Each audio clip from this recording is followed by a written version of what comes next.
Hashem Allah, Hashem Leolam.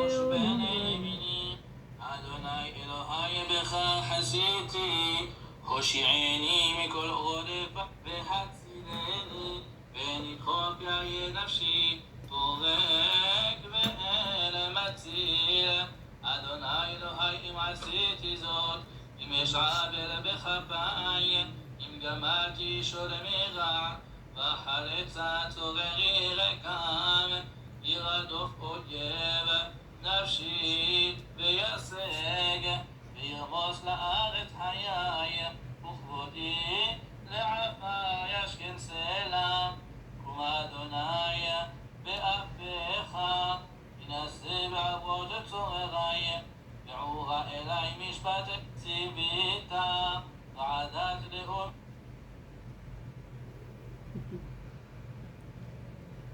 ברוך אתה אדוני אלוהינו מלך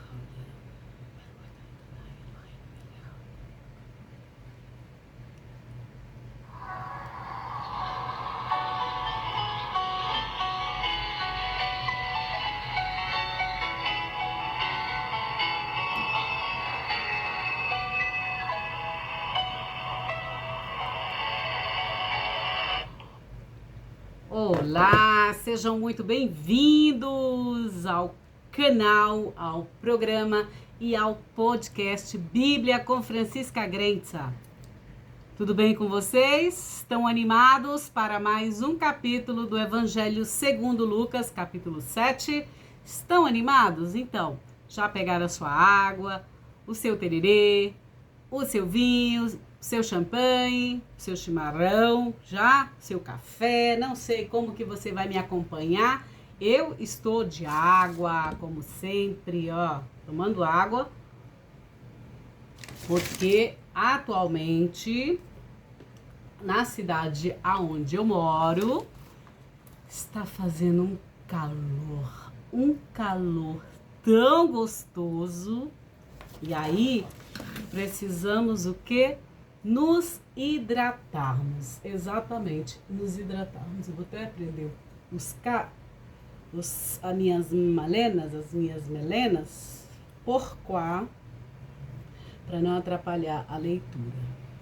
Pronto, vou colocar aqui, assim, deixa eu arrumar aqui meu coque, deixa eu arrumar aqui. Vocês sabem, aqui é tudo natural, aqui tudo é orgânico, então é na hora, aqui não tem edição. Ó, gente, meus cabelos brancos, minhas melenas, não vejo a hora de ficar com a cabecinha bem branquinha, gente, ai, que coisa mais linda, né? Então vamos lá, já pegaram suas bíblias, sua bíblia, não sei qual tradução você vai usar, vou usar a Bíblia das Paulinas, como sempre, a tradução do Walter Eduardo Lisboa. Também vou lhes apresentar um livro do Maguerá, Daniel Maguerá. Para vocês que estão estudando teologia, estão estudando as Sagradas Escrituras, estudando a Bíblia, como literatura e como, enfim, como estudo mesmo.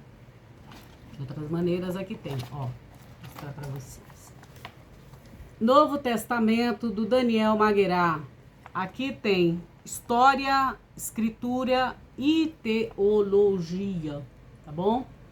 Ele diz assim: esta obra oferece uma visão global dos problemas históricos e literários levantados pela redação de cada livro do Novo Testamento.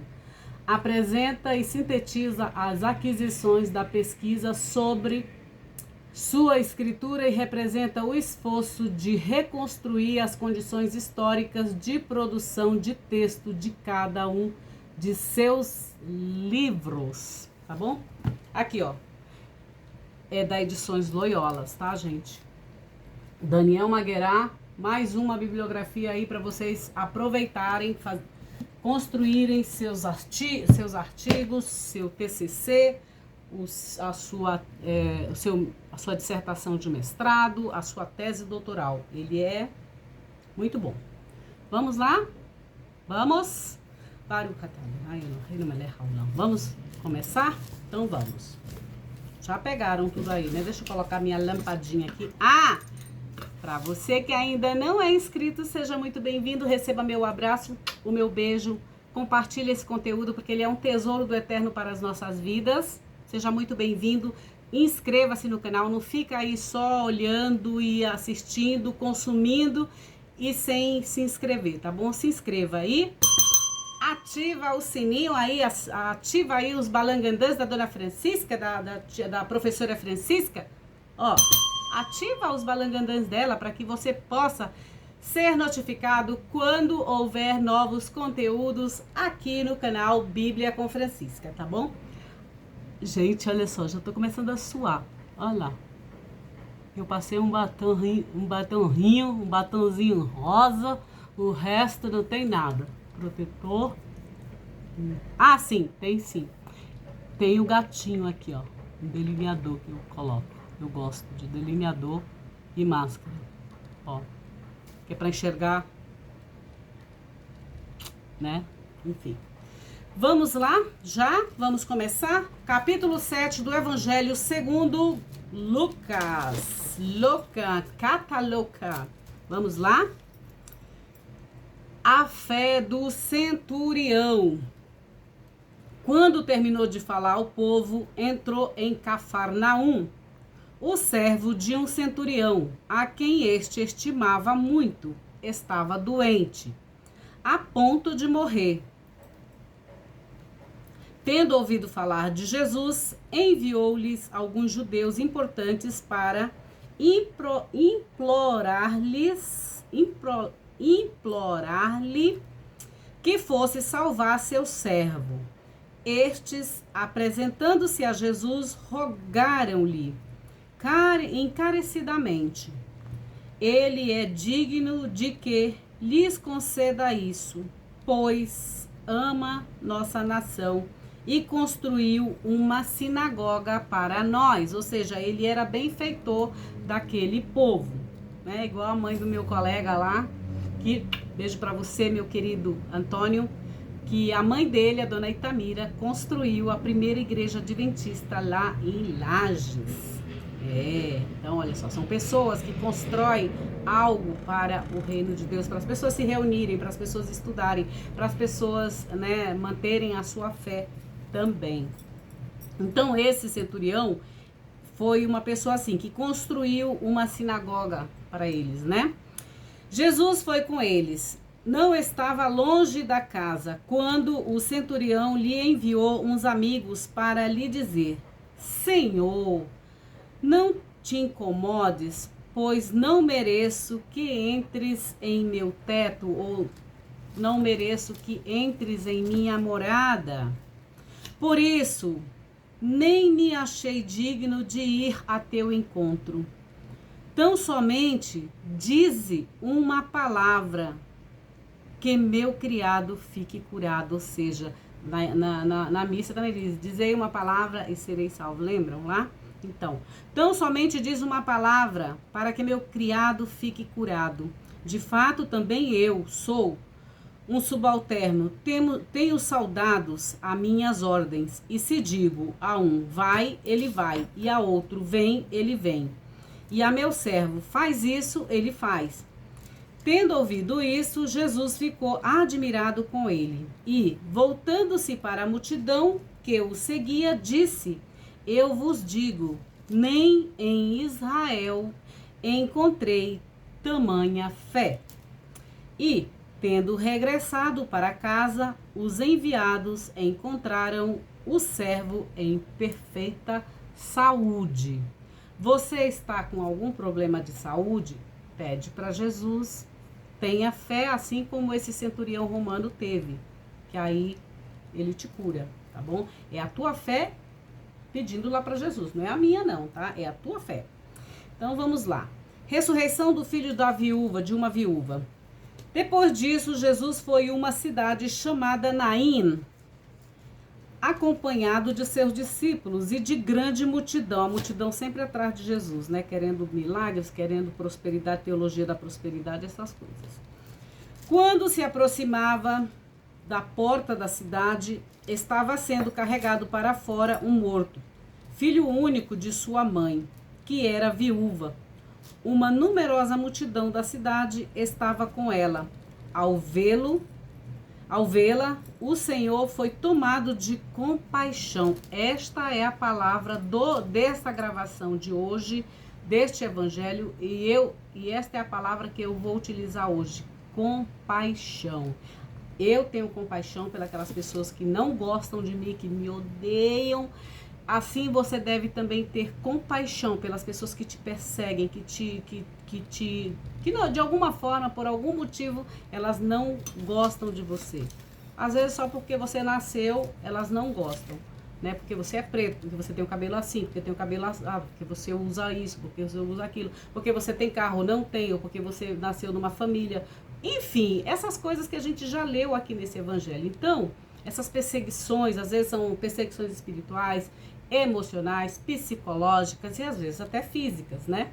Então, tenhamos compaixão. Compaixão é o que eu sinto por todas aquelas pessoas que tentam me prejudicar de alguma forma, ou com palavras, ou com atitudes, ou até mesmo que me roubam, ou até mesmo que, sei lá, enfim, sabe? Como eu já falei para vocês aqui, quando criança, em minha adolescência, minha família foi saqueada. Então, esse também eu já tive compaixão por ele, porque ele já recebeu neste mundo tudo aquilo que ele precisava receber, né? Da parte do Eterno. Então, compaixão. Compaixão. Perdoem e tenham compaixão. Por quê? Perdão é compreensão. Você compreende uma situação. Você olha além, você compreende a situação. Você olha, né, compreende uma situação. Então, ali você tem libertação. E libertação é perdão. Bom, então, compaixão também. Tenham compaixão. Então, olha só. Acompanhando seus discípulos de grande multidão, quando se aproximou... cadê? Jesus ficou tomado de compaixão. Cadê? Aproximando...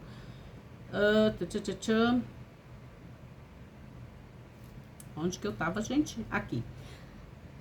Acompanhado de seus discípulos e de grande multidão, quando se aproximou da porta da cidade, estava sendo carregado para fora um morto, filho único de uma mãe, que era viúva. Uma numerosa multidão da cidade estava com ela. Ao vê-la, o Senhor foi tomado de compaixão, que esta compaixão que o Senhor teve por esta mulher, nós também tenhamos pelas pessoas que nos perseguem, que nos querem sempre nos ver de modo pejorativo, de modo tristes, enfim, tá bom? Então, tenhamos compaixão da dor que essas pessoas sentem, às vezes, só por existirmos, tá bom? Então, compaixão. O Senhor ficou tomado de compaixão por ela e disse-lhe: não chores, não chores. E aproximando-se, tocou o féretro, e os que carregavam pararam. Então disse: jovem, eu te digo, levanta-te. O morto ergueu-se e começou a falar.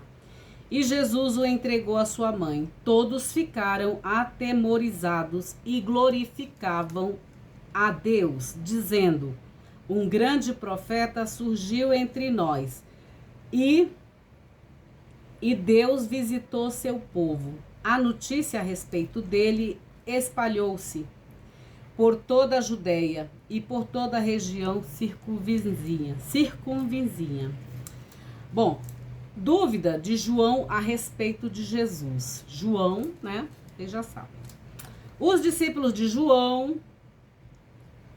o informaram de tudo isso. João, tendo chamado 2 deles, os enviou ao Senhor para perguntar-lhes: és tu aquele que vem, ou devemos esperar outro?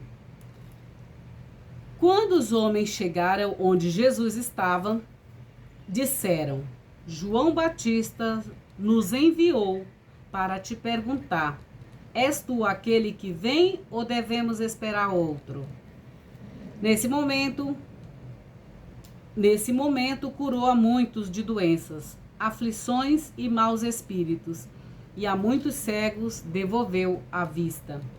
Então lhes respondeu: ide contar a João o que vistes e ouvistes. Cegos recuperam a vista, coxos andam, leprosos são purificados, surdos ouvem, mortos ressuscitam, pobres são evangelizados, bem-aventurados quem não ficar escandalizado por minha causa. Agora, o elogio de Jesus a respeito de João, né? Olha só como Jesus era tão elegante, né? Que ele elogiava, não falsamente, ele elogiava o outro que fazia o mesmo serviço que ele. Olha só como vai acontecer. Depois que os mensageiros de João partiram, Jesus começou a falar a respeito de João para as multidões. Que saístes a observar no deserto? Um junco sacudido pelo vento? Um junco sacudido pelo vento, né?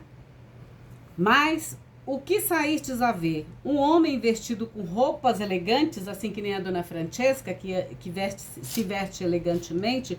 Isso não sou eu que falo, gente, são as pessoas que vêm e me elogiam que eu me visto elegante. Muito obrigada a essas pessoas que dizem que eu me visto elegantemente. Muito obrigada, tá? Um homem vestido com roupas elegantes? Ora, os que se vestem com luxo e vivem entre os prazeres estão aonde? Nos palácios. Sim, que haja paz entre eu e as minhas paredes e prosperidade boa no meu palácio. Sim, a minha casa é um palácio. Se a sua casa não interessa onde você mora. Coloque a partir de agora, comece a transformar a sua casa num palácio, porque é onde habita o rei, é onde habita Deus. Um palácio é onde habita Deus, tá bom? Então, não importa onde você mora, transforme a sua casa num palácio onde Deus possa habitar. E viva em Deus, tá? Viva com Ele. Então, olha só. Estão nos palácios dos reis. Então, o que saístes a ver? Um profeta. Um profeta? Sim, eu vos digo, mais que um profeta. É dele que está escrito: eu envio meu mensageiro à frente, ele preparará teu caminho diante de ti. Eu vos digo, entre os nascidos de mulher, porque ninguém nasce de homem. Então, dentre os nascidos de mulher, ninguém é maior que João. Ou seja, pode nascer um monte de homem nascido de mulher, pode nascer mulher, não existe. Para Jesus, aqui Jesus está dizendo, não existe maior do que João Batista, ponto, tá bom? Não existe profeta. Ai, mas eu conheço o profeta, não sei das onde, não sei. Não interessa, Jesus está dizendo que João é grande, não existe outro maior. É João, ponto. No entanto, o menor do reino de Deus é maior que ele, ou seja, Jesus é maior que ele. E todo o povo que o ouviu, inclusive os coletores de impostos, justificaram a Deus ao serem batizados com o batismo de João. Porém, os fariseus e os especialistas na lei ao não serem batizados por ele, invalidaram o desígnio que Deus tinha para eles. Vocês vivem sendo invalidados pelos desígnios que Deus tem dado para vocês? Então, bem-vindo ao clube, porque João também, entendeu? Vai ter muita gente que vai criticar vocês, não vão acreditar nesses evangelhos, vão dizer que vocês não servem para falar sobre isso. Então, olha só, João também. Então, não se preocupem com isso.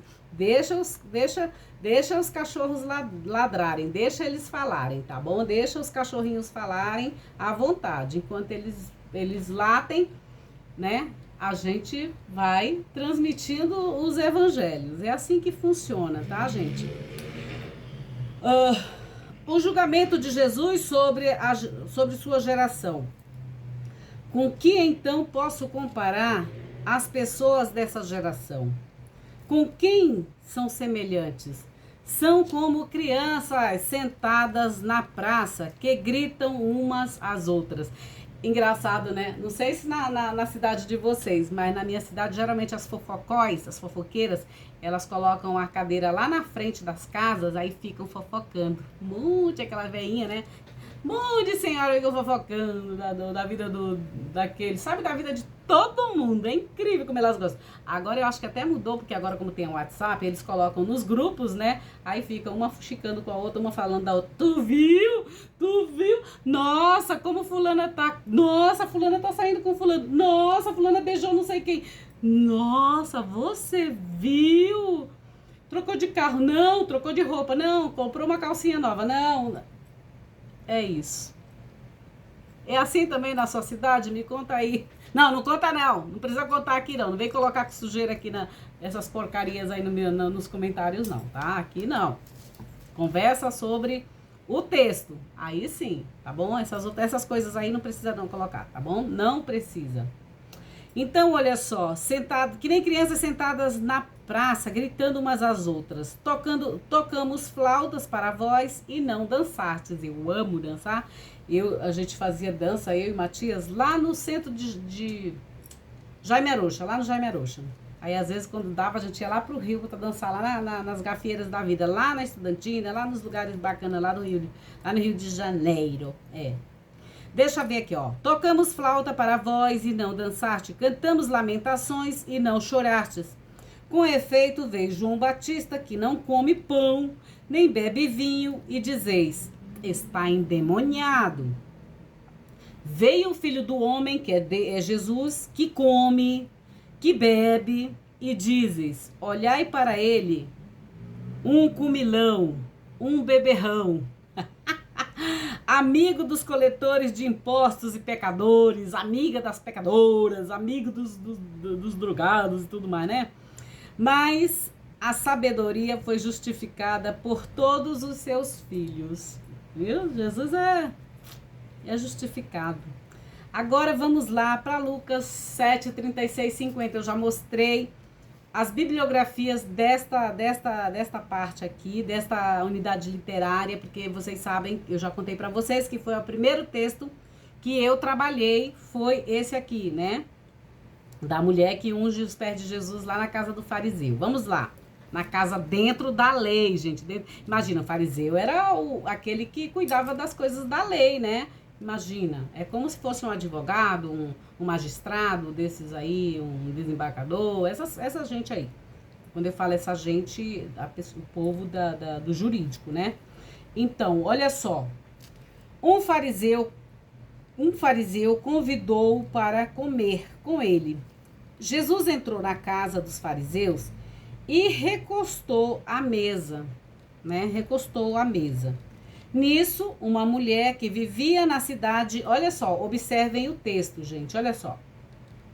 Nisso, uma mulher que vivia na cidade, aí o texto fala, uma pecadora, aqui não diz qual era o pecado que ela tinha, qual era o erro que ela tinha, tá? Não fala, que não fala nada, só diz que ela era uma pecadora. Você pode ter o pecado da inveja, você pode ter o pecado da gula, você pode ter o pecado de desejar o marido do próximo, da próxima, né? Porque ele tem olho azul, ele é branco, alto do olho azul, né? Você pode, de repente, ter cobiças, enfim. Então, isso é pecado, né? São os erros. Uma pecadora, ao saber que ele estava à mesa na casa do fariseu, trouxe um alabastro de perfume. Eu não trouxe hoje nenhum perfume aqui para vocês verem. Mas eu estou vestida com um perfume árabe da, né? Agnes 5, acho que é isso o nome do perfume. Nisso, uma mulher que vivia na cidade, uma pecadora, ao saber que ele estava à mesa na casa do fariseu, trouxe um alabastro de perfume. Colocou-se detrás dele, ou seja, atrás dele, e a seus pés, chorando, e começou a banhar os pés dele com as lágrimas, secava-os com seus cabelos, com as suas malenas, assim, ó, os cabelos, né? Secava-os com os cabelos, ela simplesmente pegava o cabelo dela e secava os pés de Jesus com os cabelos, tá? Pegava, né? Secava os pés de Jesus com os cabelos, tá?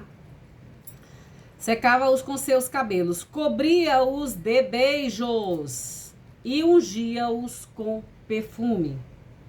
Vendo isso, ó, o fariseu invejoso. Olha o que o fariseu é invejoso. Olha só o que ele diz. O fariseu que o tinha convidado, vendo isso, o fariseu que o tinha convidado pensou, ou seja, o anfitrião que havia convidado Jesus, pensou, né?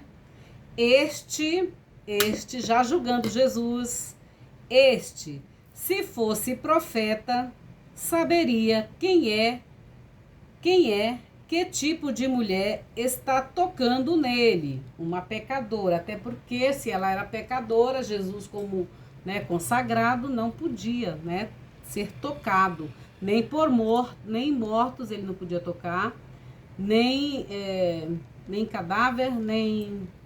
Tem algumas coisas que eles não podem fazer, tá? Então, olha só, ele diz assim, se se fosse profeta, saberia quem é e que tipo de mulher está tocando nele. Uma pecadora. É uma pecadora. Então, aqui, provavelmente, olha só, como que ele sabia que ela era uma pecadora? Será que ele já tinha, né, dado em cima dela, ou já teria convidado ela para sair, ou alguma coisa assim? Ou já tinha visto ela comer exageradamente, ou já tinha visto ela roubar, ou já tinha visto ela sair com, sei lá, vender seu corpo, né? Porque ele era da lei, era tutti buona gente, mas de repente, né, nas horas do almoço, em horas vagas, quando a mulher não estava, quando ninguém via, ele poderia lá, né, já que ele sabia que ela era uma pecadora, de repente, né, vocês estão entendendo, né? Então, ele fala de um jeito assim, dando a entender que ela era uma pecadora daquelas que geralmente os homens gostam, né? Eles têm as suas mulheres e tudo, mas geralmente eles gostam ou de olhar os negocinhos lá das Purork, né? Ou, entendeu? É isso. Isso é o fariseu falando, é uma pecadora, tá? Tomando a palavra, Jesus lhe disse, Simão, tenho algo para te dizer. Ele respondeu, fala, mestre. Olha como ele é falso. Fala, mestre. Fala, mestre. Fala, professor. Ai, seu padre, sabe o que é? Fala, mestre. Aqui, ó. Fala, mestre. Aí Jesus começa, né? Uma parábola. Um credor tinha 2 devedores. Um devia 500 denários. Vocês sabem que denários um denário equivale a um salário de um diarista, né? Conforme lá na parábola dos vinhateiros, lá em Mateus, tá? Então, olha só. Um credor tinha 2 devedores. Um devia 500 denários e o outro 50. Como não tivesse com que pagar, perdoou a ambos. Qual deles, portanto, o amará mais? Simão respondeu, penso que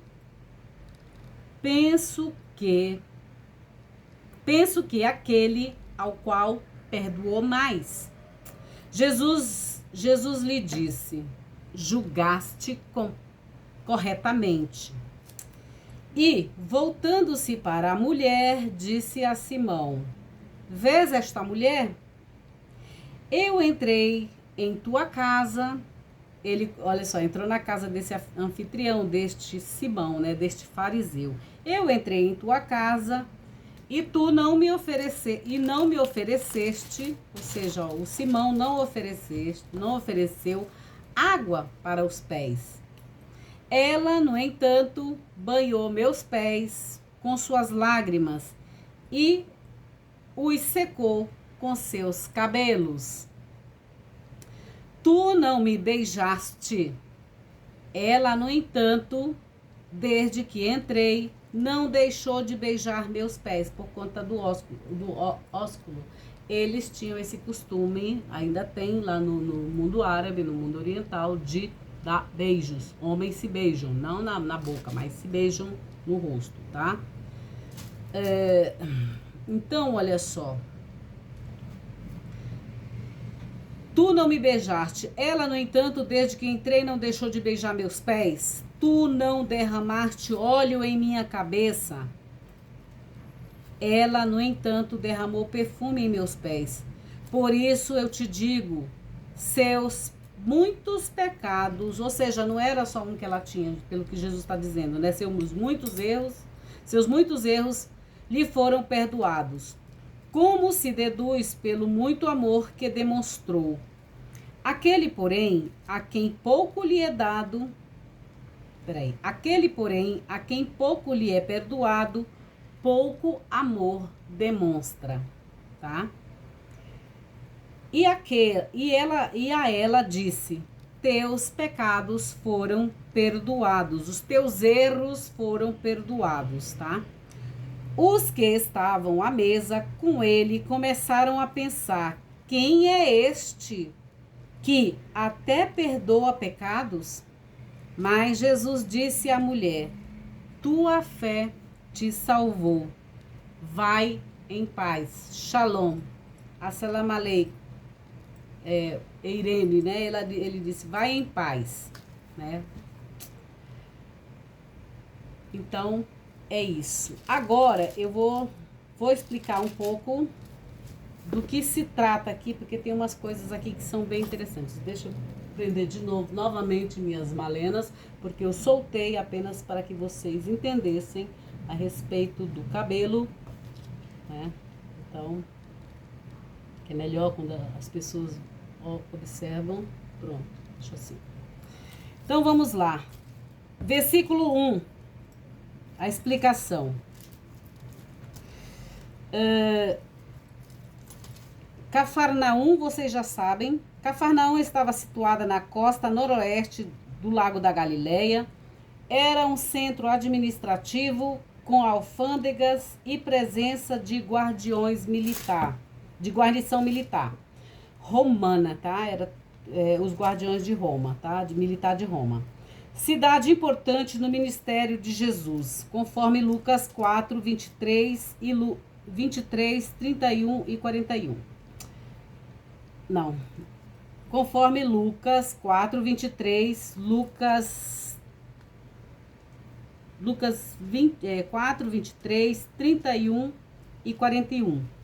Lar dos irmãos Simão e André, conforme Lucas 4, 38. No exército romano, peraí que tá aqui me atrapalhando aqui.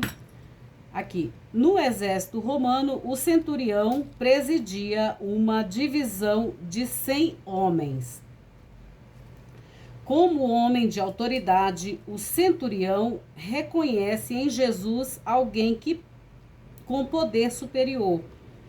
Os curandeiros eram considerados salvadores no mundo romano, tá?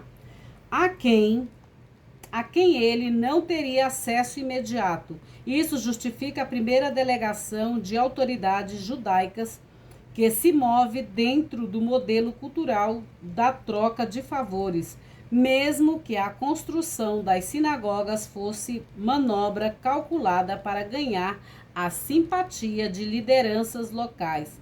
Ela representa a generosidade do benfeitor que deve ser retribuída. Ou seja, tem os dois lados, né? Às vezes, por exemplo, eu acabei de pagar meu imposto de renda, né? Tô pagando.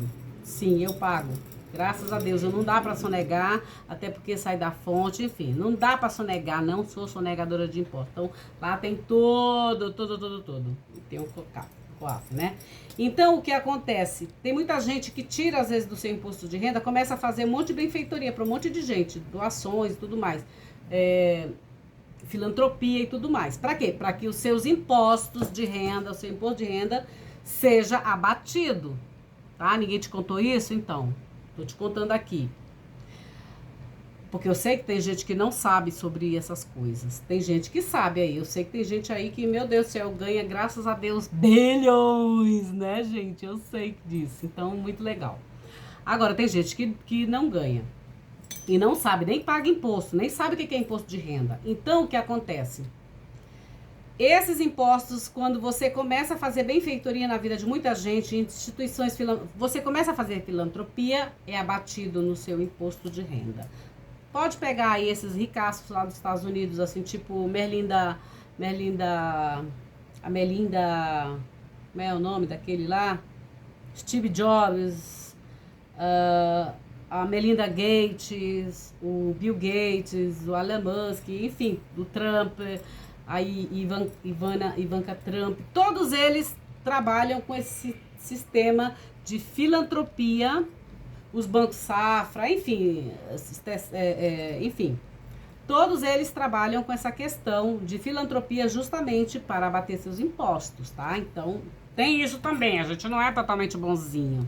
A gente, por algum motivo, a gente tem. Ou para ganhar serotonina no nosso corpo, aí a gente fazendo bem, a gente fica bem na dose, né? Na nossa dose, que é a dopamina, a ocitocina, a serotonina e qual é o outro?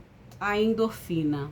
Não dá pra gente querer enganar ninguém dizendo que a gente é bonzinho. Não, a gente sempre tem um interesse. Às vezes para repor as nossas doses de serotonina, né? A dose eu já dei aí para vocês o que é. Ou então para diminuir os nossos dividendos, enfim, no sentido de... Por isso a gente faz bondade. Não, aqui é o Jesus falando, gente. Não tem jeito, tá? Então, olha só, eles fizeram essa benfeitoria lá. Benfeitor deve ser retribuído. Ou seja, quando alguém te faz, né, uma simpatia, né, das lideranças locais. Sabe aquela coisa lá da transposição do São Francisco?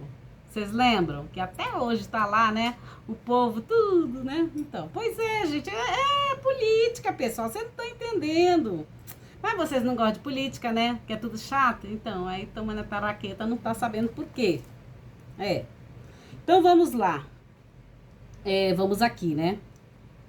Então, o que ele fazia, né? Os favores, mesmo que a construção da sinagoga fosse manobra calculada para ganhar a simpatia do povo. Ou seja, eu vou fazer uma escola aqui, aí você fica me adorando, que eu sou bom, eu sou bonzinha, eu não sei o quê. Então, é exatamente isso aqui, tá? Que ele fazia, né? Que era para ganhar a simpatia das lideranças locais. Qual é o... Enfim, vocês conhecem, quem conhece política sabe que é assim que funciona. O poder temporal e o poder espiritual trabalham juntos. Estou falando... questões políticas e questões religiosas, tá bom?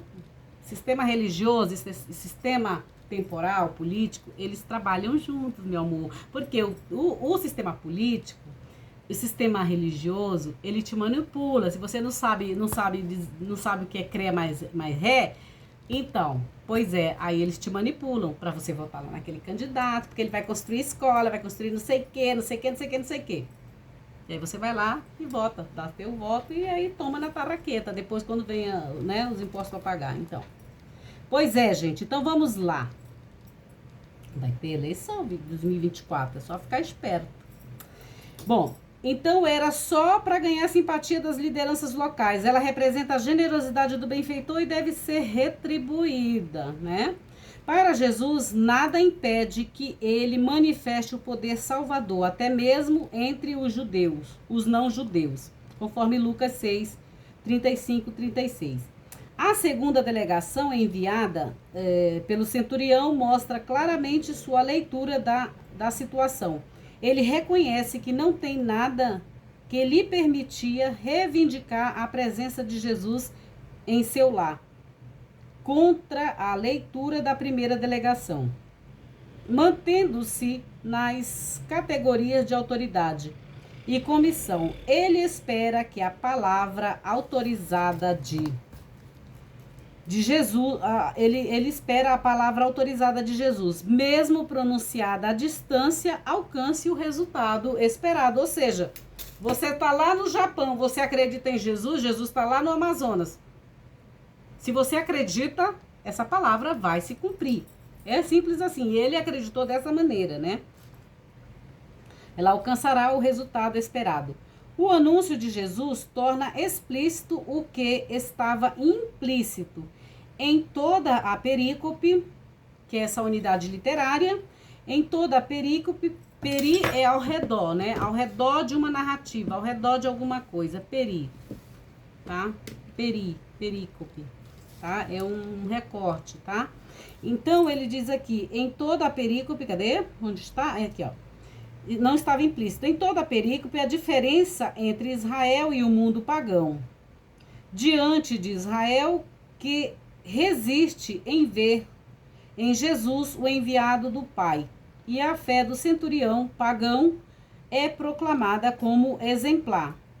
Jesus tem autoridade para curar à distância, a qual deve ser medida mais religioso culturalmente que metricamente. Como em episódios anteriores, a fé e o poder curativo de Jesus superam barreiras socio-religiosas, conforme Lucas 5, 12, 14. Essa perícope, própria de Lucas, encontra fortes referências nas histórias do profeta Elias, dos profetas Elias, em 1 Reis, capítulo 17, versículo de 8 a 24, e o profeta Eliseu. E do profeta Eliseu, gente, olha só, cadê? Onde que tá aqui? O profeta Eliseu, conforme 2 Reis, capítulo 4, versículo 18 a 37. Os ecos mais relevantes são a identificação do morto como filho único e uma viúva, o encontro do profeta com a viúva à porta da cidade e o retorno do filho ressuscitado por sua mãe. Vocês sabem que os arquétipos para as benfeitorias de Israel é cuidar dos órfãos, das viúvas e dos estrangeiros. Esse é um mandamento. Eu amo um estrangeiro, por isso que eu sou casada com um estrangeiro, o meu alemão lá. Então, eu já cumpro esse mandamento assim todos os dias, tá? Então, olha só, aí ela fala aqui da viúva, né? Questão da viúva e deste órfão. Se ela era viúva, possivelmente o marido dela morreu e deixou esse filho, né? Então, era da viúva e deste moço, deste mocinho aí, desse filho, né? Cadê aqui? Cadê o mocinho? Aqui, ó. O morto como filho único de uma viúva. O encontro do profeta com a viúva, a porta da cidade, e o retorno do filho ressuscitado para sua mãe. Naim era um pequeno povoado situado a 12 quilômetros a sudoeste de Nazaré.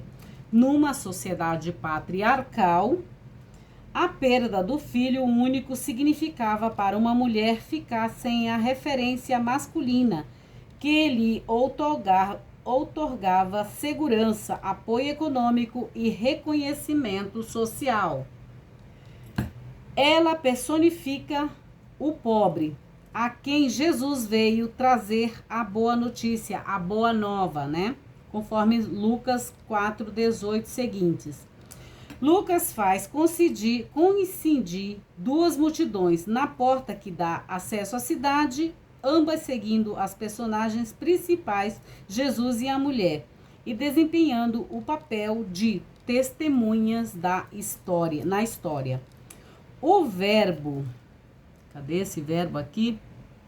O verbo sentir, ser, tomado de compaixão, ajuda a caracterizar o tipo de messianismo que Jesus encarna, que é atípico nas expectativas messiânicas, tá?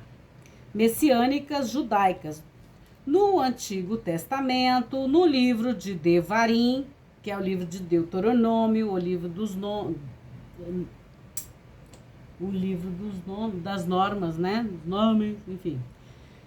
Até Isaías, até Ishaiarros, e nos Salmos é o próprio Deus que, movido de compaixão, lembram a palavra-chave de hoje, nesta transmissão, é compaixão, se volta para o pobre, ou seja, o próprio Deus que, movido de compaixão, se volta para o pobre e para o humilde, conforme o Salmo 102, tá?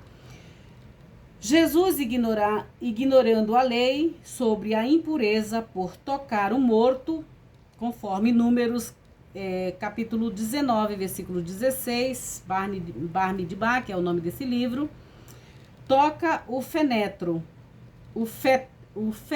aliás, desculpa, féretro é outra coisa, fenetra de janela, toca o féretro, que é o morto, né? Talvez uma maca sobre a qual o morto está envolto em faixas com um sudário à cabeça. A vida devolvida ao jovem restaura a vida fragilizada e ameaçada de sua mãe. Lucas utiliza as mesmas palavras que aparecem no relato de Elias, conforme 1 Reis, capítulo 17, versículo 23. As multidões interpretam o acontecido, né? Jesus é um grande profeta e Deus intervém favoravelmente, ou seja, Deus visita na história de seu povo, conforme Gênesis capítulo 21, versículo 1, Bereshit capítulo 21, versículo 1 e Shemot capítulo 4, versículo 3. Shemot é livro do Êxodo, capítulo 4, versículo 3. E no livro de Ruth, capítulo 1, versículo 6. Que mais que podemos falar sobre este capítulo 7 de Lucas? O interesse de João, e talvez o de muitos outros, é esperado pela incompatibilidade entre suas expectativas escatológicas. Quanto àquele que deve vir, conforme Lucas 3:16 seguintes, o desempenho real de Jesus que lhe fora comunicado, né?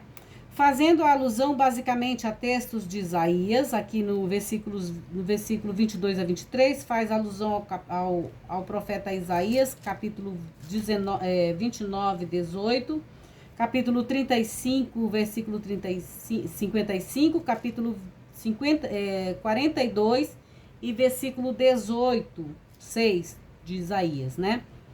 Capítulo 6, versículo 1 de Isaías. A descrição do ministério de Jesus se assemelha à de um grande festival de salvação, colocado no final, enfatizado o anúncio da boa nova aos pobres. A bem-aventurança final se dirige a quem estiver disposto a mudar de opinião, suas opiniões a respeito do projeto salvífico de Deus e, consequentemente, da missão de Jesus, tá? No versículo 27, as opções que Jesus estabelece conduzem inexoravelmente à única conclusão, entrelaçando Miqueias 3 e Êxodo 23, 20. Ele afirma que João é profeta do fim dos tempos, predito no Antigo Testamento, a figura de Elias inflexível e ascético, que precede a vinda de Deus. Contudo, ele é mais do que um profeta, porque é a figura precursora do Mashiach, do Cristo, do Messias, tá? Do ungido. Ao enunciar o lugar desse grande profeta no reino de Deus, Jesus urge a todos que abandonem os modelos convencionais a respeito do desígnio divino e que acolham a nova perspectiva trazida por ele. Diante da mensagem de João, que antecipava a de Jesus, não era possível ficar indiferente, porque ela manifestava o projeto de Deus para o seu povo. Os que acolhem o sinal do batismo justificam a Deus. Reconhece publicamente como justo o seu desígnio. Aqueles que se consideram justificados, porém, negam a intervenção profética de João, posteriormente a de Jesus. Mesmo dirigindo-se aos contemporâneos com a palavra geração, Jesus evoca certamente o retrato do povo teimoso, né? Do povo teimoso, rebelde, infiel a Deus, conforme Êxodo 32, versículo 9, Deuteronômio 10, 16, Deuteronômio 10, 16, 32, 5 e Salmos 95, 10, Ezequiel 2. Bom, o que mais que temos aqui, gente? Ainda tem mais coisas aqui. Deixa eu ver onde vai. Ah, tá. Vou ler tudo. Olha, as críticas que João e Jesus receberam durante seu ministério não deixam de ser irônicas. Ambos são rejeitados por comportamentos que mostravam sua perfeita fidelidade para com a missão de Deus, que Deus lhe confiara. No versículo 35, este versículo está intimamente relacionado com Lucas 7, versículo 29.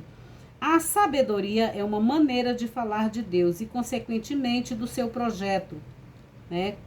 Provérbios 8, 1 e Provérbios 9, 6. Os filhos da sabedoria são aqueles que, como João, Jesus servem a tal projeto, porque o reconhece como justo. Por isso que eu não ligo para as opiniões vagabundas de gente que não tem compromisso com o reino de Deus, entendeu, gente? Então, por isso que eu nem tô nem aí. Pode criticar. Eles ainda falam aqui das críticas que eles receberam, né? Então, mas eu não me preocupo, não. Não me preocupo mesmo. Nas refeições formais, as pessoas comiam ao redor da mesa baixa, recostadas no chão, sobre um lado do corpo, com as pernas esticadas em direção contrária à mesa. Essa postura permitirá que a mulher do relato tenha acesso direto aos pés de Jesus, sem incomodar nenhum dos convivas. É o caso do né, que a mulher unge os pés de Jesus. A cena se desenvolve através de fortes contrastes. De um lado, um fariseu, homem de prestígio social, buona gente, sabe? Observante da lei, escrupuloso da lei mosaica, ritualmente puro. Do outro lado, uma mulher definida como pecadora. No meio, Jesus, bem considerado pelo anfitrião, né, como profeta e mestre, mas também conhecido como amigo de pecadores. No versículo 39, segundo seus parâmetros éticos e religiosos, especialmente os de pureza ritual, e adotando uma posição de juiz, o fariseu desqualifica o ministério profético de Jesus porque considera inapropriada a sua associação com pecadores. Conforme Lucas 5, 30, 32. O título de respeito, mestre, ou rabi, né? Ou didáscalo, né? Didáscali em grego. Didáscali é professor em grego, né? Mestre. Didáscali foi dirigido a João Batista, conforme Lucas 3:12, e será usado para Jesus, sobretudo por quem está fora de seu círculo de seguidores, mas que reconhece a sua autoridade, a autoridade de seu ensinamento. O denário era a moeda de maior circulação no Império Romano. Transforma o credor em beneficiário generoso. Será um modo de desmascarar a escala de valores que todos consideram válidas, ou seja, que o cancelamento das dívidas somente é possível pelos próprios méritos. Com a parábola, Jesus questiona tal convenção e convida Simão a reconsiderar o significado das ações da mulher. No versículo 44 e 46, de objeto de julgamento, a mulher torna-se modelo de comportamento, até mesmo para o fariseu, que não tinha cumprido as mais básicas. Ou seja, o fariseu foi olhar a vida do outro. Como eu digo para vocês, vão cuidar das suas vidas. Vai cuidar da sua vida, porque enquanto você está cuidando da vida do outro, você não está fazendo o básico do básico do básico. É o que Jesus está falando aqui, ó. E o fariseu cuidava da vida da mulher pecadora e não fez o básico do básico da lei, que prescreve a lei de Moisés, né? Elementares, práticas de acolhida para com Jesus. As ações dela, além de exprimir humildade, né, lavar os pés, manifestam um amor extravagante para com Jesus, ungir com perfume, né? Eu já fiz isso com meu hair, meu dodi, sempre. Eu tô fazendo com meus meninos, com todos. Meus meninos já estão bem acostumados com isso. É isso. Então, ungir com o perfume. Utilizando-se da resposta dada por Simão, Jesus revela a causa do comportamento da mulher. Ela já era perdoada e agraciada. O passivo indica Deus como agente da ação. Quem perdoa é Deus, tá? Portanto, ela já vive um novo estado que Simão não é capaz de perceber, devido à sua pouca capacidade de experimentar gratitude. O comportamento dela expressa o nível de perdão recebido. No versículo 49 a 50, a opinião dos comensais lembra a reação semelhante na cura do paralítico de Lucas 5:21. Jesus se dirige à mulher diante de todos para afirmar que o amor demonstrado a ele, como resposta do perdão recebido, a reintegrou na comunidade, ou seja, a salvou, né? E no pleno convívio social, a paz, né? É isso. E aqui eu termino mais esta leitura, gente, deste lindo evangelho segundo Lucas, capítulo 7, né? Vocês estão gostando, né? Que bom, muito obrigada também. Agradeço a todos os elogios que vocês me mandam no direct e tudo mais, tá? No WhatsApp da vida. Muito obrigada, fico muito feliz, sim, e com tudo isso, tá bom? Então, pessoal, já se inscreveu ou ficou só ouvindo aí, gente? Vem, inscreva-se e vem participar desta comunidade digital que cresce a cada dia.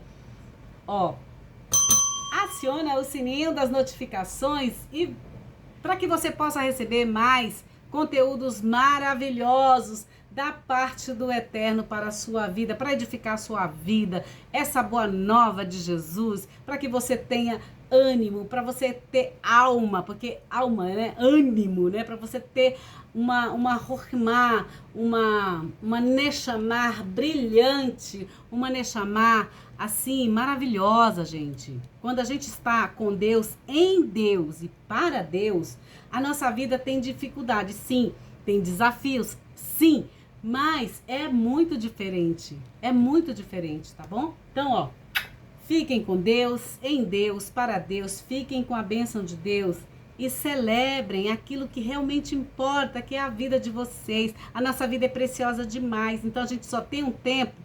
O máximo que a gente vive atualmente agora, sei lá, 102, 110 anos, os salmos dizem que até 80 anos se a gente tiver força. Mas o restante é só doença, é só enfado, é só porqueira, entendeu? Então aproveite a vida que vocês têm e vão viver, vão cuidar das suas vidas, tá bom? Um beijo pra você e compartilhe esse conteúdo para que você possa ajudar mais pessoas a compreenderem esse evangelho do Cristo, tá bom? Meu abraço, meu beijo. Fiquem com Deus, em Deus, para Deus. Fiquem na bênção de Deus. E gratidão por estarem aqui. Tchau, gente. Tchau, tchau. Tchau, gente. Tchau, tchau.